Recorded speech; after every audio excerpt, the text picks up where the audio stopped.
es una editorial independiente, lleva muchos años implantada, ya más de 40, empezó siendo una librería en Madrid, una librería todavía en los tiempos del franquismo, a finales de los años 70, a mediados de los años 70 vendía libros prohibidos, libros de importación, también libros de arte, y bueno, con el tiempo la actividad de la librería le dejó ver al fundador de la librería, Manuel Arroyo Stephens, que había un espacio de libros que no tenían editor, y entonces, viendo un poco lo que sus lectores le pedían, lo que los clientes le pedían, se empezaron a hacer las primeras ediciones propias de Turner.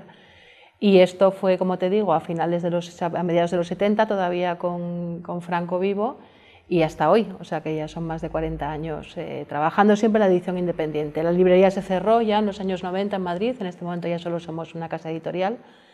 En español, que no en España. Ahora estamos en Madrid y en México DF desde hace unos años también, y seguimos siendo una editorial independiente, pequeña, pero con muchas ganas de seguir otros 40 años. En sus inicios, Turner estuvo siempre muy centrado en los libros de arte, en la literatura española, digamos, más comprometida o más combativa, o más de signo político, y curiosamente en algo que al editor y fundador de la editorial le interesaba mucho, que eran los toros y la poesía. Esas líneas se mantuvieron durante muchos años y fueron un poco las directrices básicas de Turner, y de ahí hemos derivado siempre a un interés por los libros de arte, por todos los sectores artísticos, y en este momento estamos concentrados sobre todo en el ensayo y en la historia. Digamos que las líneas de poesía y de toros están prácticamente desaparecidas de la editorial, pero sigue un poco el interés por todos los temas artísticos. La colección Noema de ensayo, que se empezó a publicar en 2002, es en este momento el buque insignia de la casa, la que más títulos publica al año, unos 20 títulos al año aproximadamente, y tuvimos hace 3 años, en 2013, el gran honor de que nos dieran el Premio Nacional a la Mejor Labor Editorial por la colección de ensayo. Entonces digamos que se ha quedado un poco como el emblema de la casa. Siguen los libros de arte, los grandes libros de artista y los grandes libros de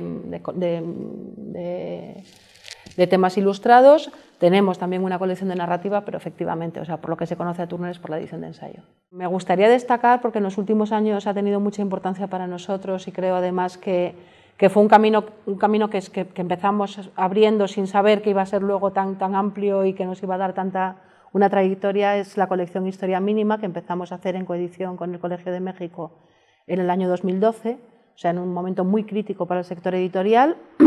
Pues por amistad y por relaciones y por la presencia en México, llegamos con el Colegio de México, que es una gran editorial, un gran grupo mexicano, al acuerdo de empezar a coeditar los títulos de Historia Mínima. Ellos tenían su grandísimo long seller, la Historia Mínima de México. Pensamos que una Historia Mínima de España sería aquí también una buena idea, y desde entonces estamos publicando entre 8 y 10 títulos anuales de esa pequeñísima colección, que son 300 páginas, un autor siempre de mucho prestigio que cuenta la Historia Mínima. Pues tenemos ahora de México, se ha publicado la de España, la del País Vasco, la de Cataluña, la de la mitología, en fin, libros muy breves que han demostrado que en este momento hay un público para ellos, ¿no? Si uno tiene la suerte de ser editor, es porque lo primero que tiene que hacer es saber leer y elegir entre lo que lee, y tener la suerte de que a su alrededor sepa congregar un grupo de lectores a los que ese primer filtro de lectura que ha pasado el editor les interese tanto como a él, ¿no? O como a ella. En suma, es un lector más privilegiado, que está en la primera línea, que tiene el poder de prescribir después a los autores a los que encuentra, pero no deja de ser un lector, el primer lector. La labor que ellos hacen de hacerte también un primer filtro al filtro que tú vas a hacer es fundamental, porque realmente lo que no hay es tiempo físico de leer, ¿no? Nosotros tenemos un cálculo hecho por encima, nunca muy preciso, pero aproximado, de que por cada libro que publicamos leemos 6. O sea, lees 6 originales que descartas para llegar al original, que eso en una colección de 20 títulos da 120 libros al año, ya es el trabajo para una sola persona, con lo cual todo lo que te llega a través de los agentes ya filtrado y ha pasado por una prescripción, digamos, ayuda muchísimo. Yo personalmente no he hecho estudios reglados para ser editora, pobre de mí, hice estudios que no tienen nada que ver con la labor del editor, pero me parece bien. Otra cosa es que el trabajo es tan práctico que al final la gran parte de tus conocimientos los vas a tener por lo que has trabajado, no por lo que has estudiado, pero todo lo que sea estudiar me parece útil. Y también me parece útil estudiar clásicas y periodismo y historia y casi todo para ser editor. Tenemos la editorial en este momento prácticamente con una pata en cada lado. La oficina de México y la de Madrid son prácticamente equivalentes en actividad y en publicación. Y lo que sí hacemos es prestar mucha atención desde la oficina de México a todo el resto de América Latina, incluso a Estados Unidos, donde en este momento no tenemos una distribución como tal con la necesaria amplitud, pero sí estamos empezando a apuntar ahí también. Entonces, al estar en México y en España, la relación es continua y tenemos afortunadamente un buen distribuidor que llega pues, a casi todos los países importantes, a todos los mercados que han sido tradicionalmente importantes para el mercado en español y que incluso se están abriendo ahora otros que tradicionalmente eran muy pequeños, Panamá, por ejemplo, Guatemala. Hay países que están empezando a despuntar, claro, con crecimientos muy rápidos dentro de una cifra de negocio pequeña, pero que crece exponencialmente, ¿no? Entonces, para nosotros la relación con América Latina desde 2010 es prácticamente de igualdad con el mercado español. El reto fundamental de la edición es la falta de lectores, es encontrar lectores, porque yo creo que los editores, las editoriales, estamos muy centrados en hablar de los problemas de la oferta, de si el precio, de si el papel, de si los costes, de si, en fin, y el problema está en la demanda. El problema es que necesitamos lectores y que en este momento las cifras de lectura son muy bajas y cayendo, que el libro se enfrenta a muchísimos competidores en el segmento del ocio, digamos, ¿no? Es que todos andamos con el telefonito en la mano, con la tableta, etcétera. En fin, el problema real, el reto real es no perder lectores y ganar lectores. Las cifras tanto de ventas como de lectura en digital no han pasado nunca del 10%, de hecho están en algunos casos, en algunos sectores, en menos del 5%, y no me atrevo a dar un diagnóstico, no tengo la visión para dar un diagnóstico, sintiéndolo mucho.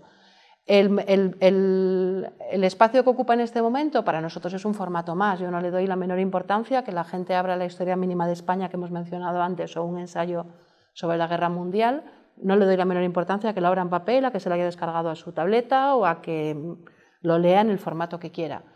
Es simplemente un formato más que está ahí, que desde luego se ha consolidado, que para nosotros a la vez que publicamos en papel ya publicamos todo en digital, pero su evolución de mercado es que no me atrevo a decirla. El contacto que tienes en este momento con los lectores, con otros editores, con los libreros, yo sigo en Twitter y me siguen libreros a los que no puedo ir a ver, ni ellos pueden venir a verme a mí todos los años, ni cada 5 años. Entonces, el contacto de las redes sociales a mí me parece de una calidez, a pesar de que se supone que es lo contrario, ¿no? Que aísla, etcétera, me parece una calidez maravillosa y de un acceso rápido maravilloso.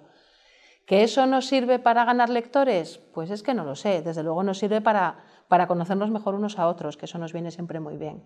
Hay un papel fundamental de este tipo de instituciones, que es el del fomento de la traducción, que es fundamentalísimo para la edición literaria y para la edición de ensayo.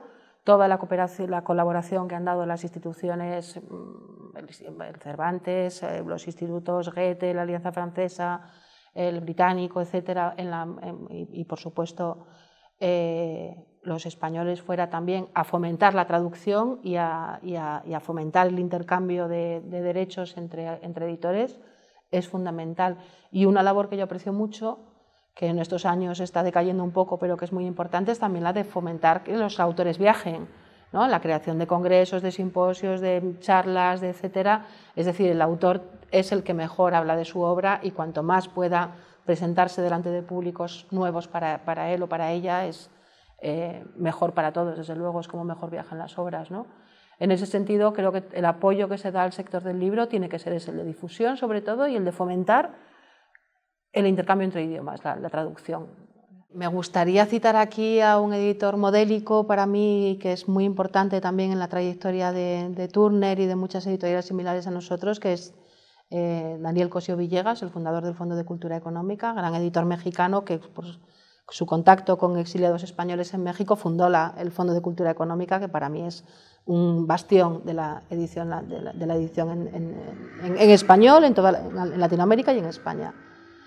En España, hombre, yo creo que hay que reconocerle y admirar el mérito de Herralde, de Jorge Herralde, que ha creado la gran editorial por la que todos hemos leído lo que había que leer de los anglosajones sobre todo, y de ensayo en español y de narrativa en español. Creo que la labor de Anagrama está por encima de prácticamente cualquier otro sello, por lo menos en en representación, ¿no? En lo que ha significado para los lectores de los últimos 40 o 50 años.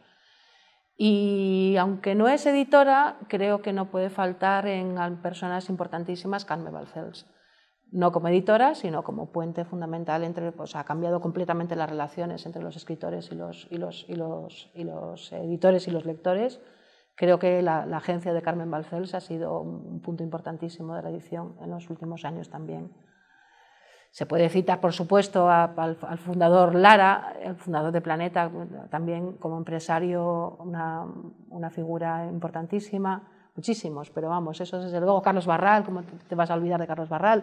Pero vamos, yo diría Herralde, Cosío y Balcells, si tuviera que quedarme con tres.